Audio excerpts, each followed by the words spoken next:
So, guys, I've been looking around the world the past year or two, and it's kind of blown my mind. Look at some of the symbolism and all the things I found, and make your own conclusions.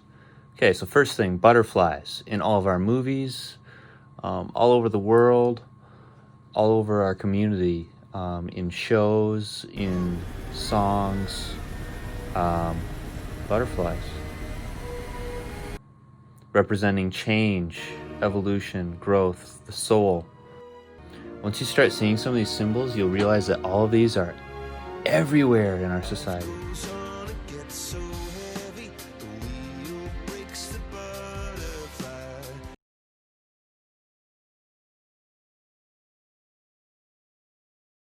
Other symbols include wheels, butterflies, crowns, roses.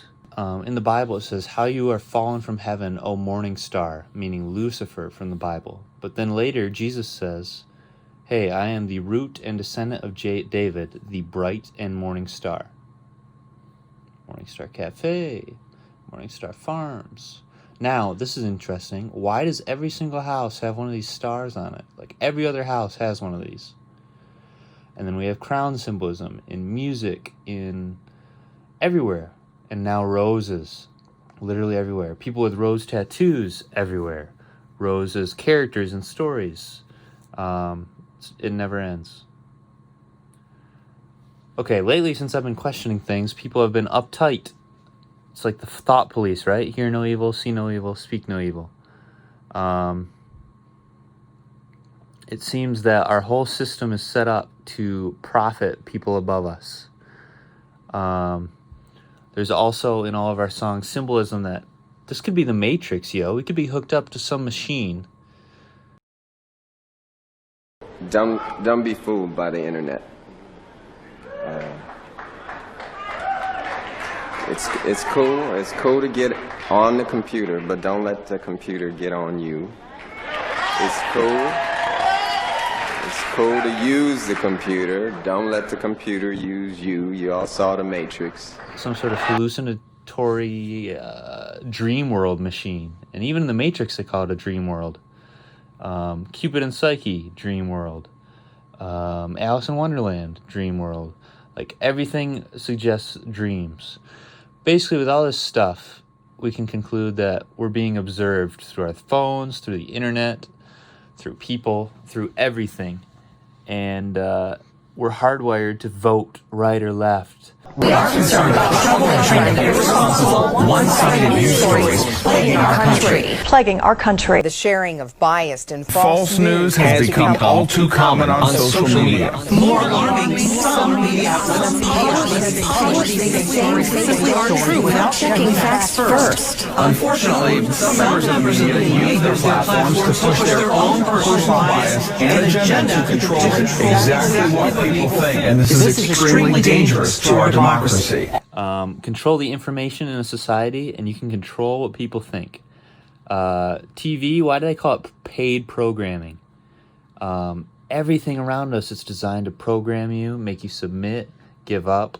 And we're basically, it seems like a lot of people are just drones. Like, why do you do what you do continually? You keep doing what you don't want to do, and you never do what you want to do on a loop. It's like an endless madness. Has no one really considered this? I don't know. Denial is the most predictable of all human responses. Is it's like, yeah, why are we hardwired to do that? It's like we've been hijacked. We're being controlled in some way. Now call it aliens, AI, spirits. In the Bible, it says we struggle against principalities and powers of darkness. But here's another thing. Look all through our media, our songs, our movies, poems, Wikipedia articles, everything. It all leads to some sort of control of some sort of evil force, some sort of collective consciousness, some sort of shadow that goes over everything. It's all the same. And the more you start to notice this stuff, the more it blows your mind. Look at this, hive mind. Even in the Bible, it says, remember the murder hornets? It says they'll send hornets among you. There's a queen bee a queen symbolism, the Queen of Babylon. There's Sophia, there's AI ruling over people. In the Wachowskis' 1999 film about a programmer who realizes he's living in a computer simulation, the deepest intrigue doesn't lie in what happens, but in why it happens and what it means. All I'm offering is the truth, nothing more. At the heart of this story are questions like, what's real? Do we actually want the truth? And can human beings be free? So ultimately, it's like, would you rather live a very difficult and free life, or would you rather be subjugated? Would you rather live a life full of slavery but be ignorant and be in bliss? Because I look at this system and I see wage slaves, wage slavery. Everyone's hardwired to do the same thing. No one's truly free, and they cannot even talk about it. And this thing needs to end or change. What's interesting is that God says that whoever is from God overcomes the world. This is our victory, and it's through faith. And then we bring up the matrix. Every man that first openeth the matrix will overcome. The Lord has called me from the womb, from the matrix of my mother. Freeing our minds. All these artists talk about that. Free your mind.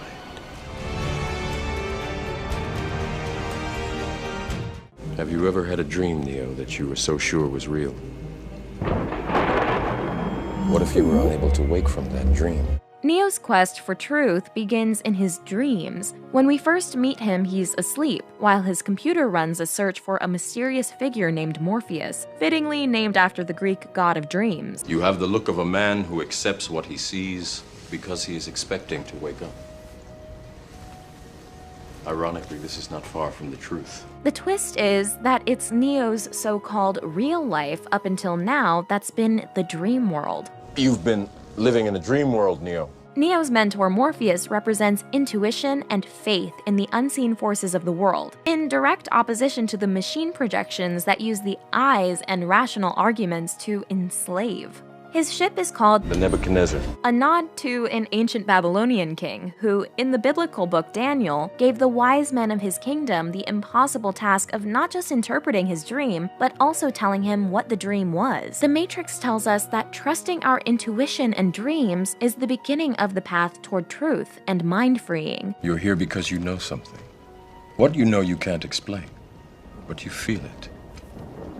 You felt it your entire life. This mysterious inner compass points us in the right direction before our rational minds can catch up. So what starts all these rebels to be on the path to freedom is a growing awareness of this invisible thing that surrounds them, the Matrix. That there's something wrong with the world. You don't know what it is, but it's there, like a splinter in your mind. The Matrix. The ability to sense the Matrix, even though nothing about it can be perceived by the senses, A prison that you cannot smell or taste or touch. might remind us of the story about the fish who don't know they're surrounded by water. Next, there's symbolism of aliens everywhere. And look at all these album art. There's machines, there's aliens, hell imagery, actually. Angels and demons, wings, darkness, all sorts of like dark imagery. Wolves, the moon, basically just control. Either all of this is hinting at something that we don't know about, or this is a great deception, a labyrinth designed to distract you and keep you searching into it as a sort of a hypnotizing trap. Next, this'll blow your mind. It's been blowing my mind. Pyramids, right? Why are our swear words Jesus Christ and God and things like that, and not like Buddha, damn it, or other religions? Like, why is all of our street names, people's names, named after things in the Bible? What's interesting is that in Revelation, it says the kingdom of heaven, it has a measure it, and it says they're the same measurements all around. And if you didn't know any better, you could actually say that the kingdom of heaven was a city on a hill, you know, like a pyramid. And this pyramid symbolism is everywhere. So it leads you to believe like some sort of Egypt influenced world, or some sort of dream world, or machine, or temple, either for God or for Pharaoh or something like that. But look at this. It's absolutely blowing my mind. But I tell you what, if this is heaven, It says it's a place where God and Jesus rule forever and ever, and the people serve them and worship them day or night, like constantly, forever. And since I've kind of been noticing these things and waking up, the people around me almost seem to have to compliment me and give me things and do things for me, like it's a lower level on the pyramid or something. So that's either designed to, as a joke, to mock me, or something is to all of this, because it's kind of freaky. It's really starting to freak me out, honestly. Once again, I would say, why so much effort into putting these everywhere, if it means nothing?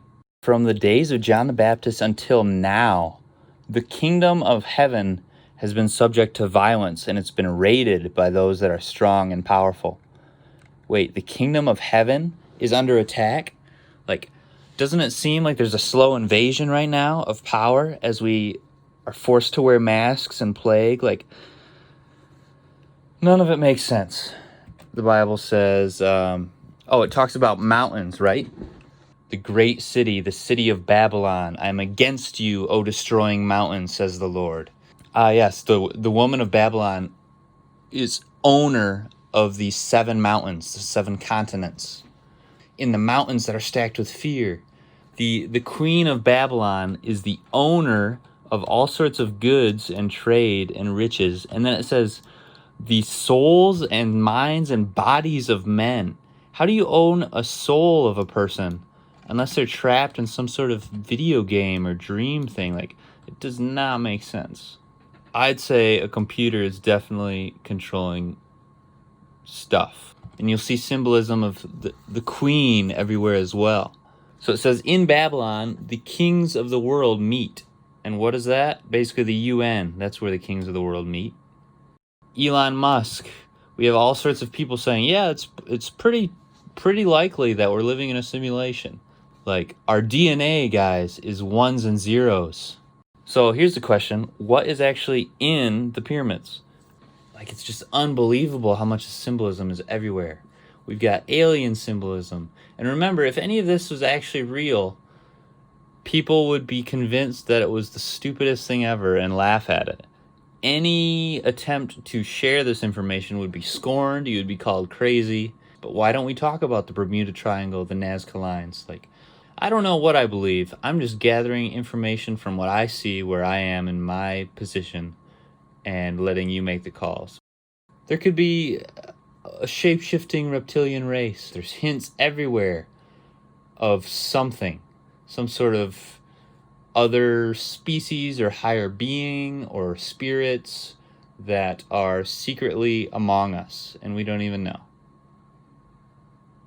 Even in the Bible, it talks about being an alien. Now, you could say, oh yeah, that means foreigner, but in some verses it says, treat the alien well and the foreigner. So it's like, well, if those are the same thing, why did you have to say it twice? And technically, the word alien could just mean angel. Like, even God is an alien because it's anything not from this world, right? Another thing is that Jesus is God in the flesh, right? I have a theory. What if Jesus came down hundreds and hundreds of times? Ego is one thing, and money is one thing, but reverence for life and service to others is the key to getting off this planet. What it basically means is, instead of being saved by God, it's more that God comes to live in you.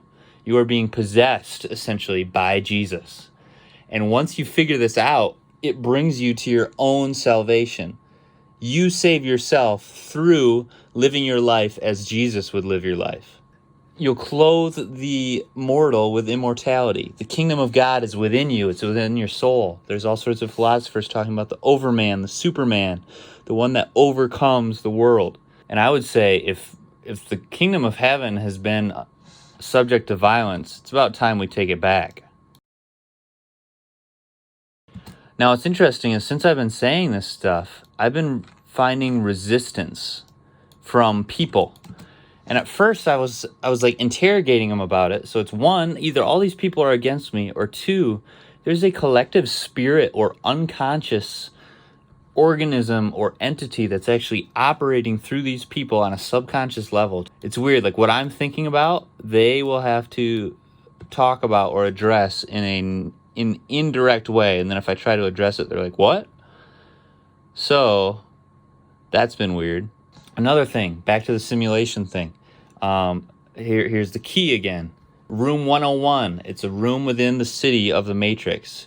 It's a sort of chamber where your nightmares are used against you. Your worst fears are used against you. You're told you're crazy by the people around you, and nothing makes sense. It's supposed to stress you out and make you go crazy. So if you remember that the purpose of this life, it's a labyrinth. You're not going to get it. It doesn't make sense. Then you'll freak out less. Here's more symbolism. The sun inside the pyramid, this Ouroboros, the unending snake, the god that creates and destroys itself through eternity. Once again, it's just, why is this symbolism everywhere if it doesn't mean anything? The wheel of time, right? This is interesting. A never-ending cycle of rulers, tyrants, the same story repeated over and over and over again. Bible prophecy repeated over and over and over again. All these things repeating again and again, using the same characters but in different settings, in different time periods, in different roles. So that's why I'm so puzzled when people are fighting about tearing down statues and all these other things, because guys, these are just, it's a band-aid. The real problem is the powers and principalities above us, whether that's an alien race, spirits. None of it makes sense. Game of Thrones, there's a wheel, an unstoppable wheel. What does Daenerys want to do? I want to break the wheel. It's everywhere. Wheel in the sky keeps on turning. Between the velvet lies, life's a never-ending wheel. Now, here's interesting. Some stories talk about this giant robotic or evil entity that sits on a throne miles high. And remember the pyramid on the dollar bill, we've got this eye miles high, the all-seeing eye, right? That observes everything under heaven. So I'll let you, the eye of the world, I'll let you make your own conclusions, but I just find this very weird. And look at the text on the dollar bill. What does that mean in Latin? It means God has favored our undertakings and new world order for the ages. I'd say that we're way in the future, that a new world order has already been in control, and we're at the very bottom of the totem pole and forced to labor and work towards other people's dreams because we're hardwired to. The Bible talks about the earth being flat, that we're under a firmament, that we're under a dome. Once again, why so much effort with all this symbolism if it doesn't mean anything? What if there's countless worlds like this, dimensions, all different domes, snow globes that we're being observed under? The book of Enoch, it talks about the watchers, the angels were created to watch creation, as if it's some sort of supernatural show, right? Some of these other Bible books talk about the 10 layers of heaven, how the earth is in a dome and then each layer is different and more magnificent. Here's a theory. In Revelation, it talks about a giant dragon surrounding a woman who's bearing a child. That to me sounds like maybe a Matrix, Deus Ex Machina, got out of the machine and the devil is trying to destroy it and is unsuccessful. Since I've noticed this stuff, all of a sudden I'm being like lured back into technology to be fascinated by it. I'm seeing my likeness appear in cartoons. And look at all these hand symbols. What does this mean, huh? They talk about, 666, Mark of the Beast. What does it all mean? I'd say it's either brainwashing to make you think, and many of these people are doing this, to make you think that you are stuck here forever and you are forced to do what these people want. Or it's actually true and you are stuck here. So it's either deception or knowledge. And check this out. Even Jesus in one of these images is doing it. I would say the key to finding knowledge amidst this world is that, the devil's going to sow weeds, right, to try to knock you off balance. The only way would be through codes and stuff. Or it's a trap. I don't know. But Gospel of Thomas says, he who seeks should not stop seeking until he finds. Once he finds, he will be dismayed. And once he is dismayed, he will rule over the all. What is the all? My only question would be, if this stuff is totally false, why would we not learn about it in church? Just so that we could refute it. Like, okay, this stuff exists, but how do you refute that? Instead, we don't even know it exists. We're not told about it at all. There's so much that we're left in the dark about.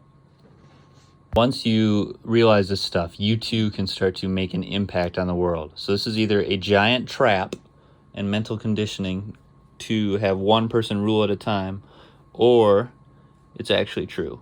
You make your own decision. Look at all these lyrics. I'm just going to scroll through these real quick, and you guys can pause on the ones you want to read. But all of our songs, all of our movies, all of our poems, either 1, get the hell out of here. 2, look deeper, be divergent, stand up for what's right, etc. 3, there's magic and aliens and all sorts of crazy stuff if you just look around. But just be aware that it's either a web of lies. Interesting, they call it the World Wide Web, no? A web of lies either designed to deceive you, or it's actually information that is designed to help you. The cool part is, if anyone wanted to get rid of this stuff or hide this information, they would have to destroy this entire system, because it's literally in everything. It's everywhere. There is a war going on, the battlefield's in the mind, and the prize is the soul. So, just be careful. Be very careful. Thank you.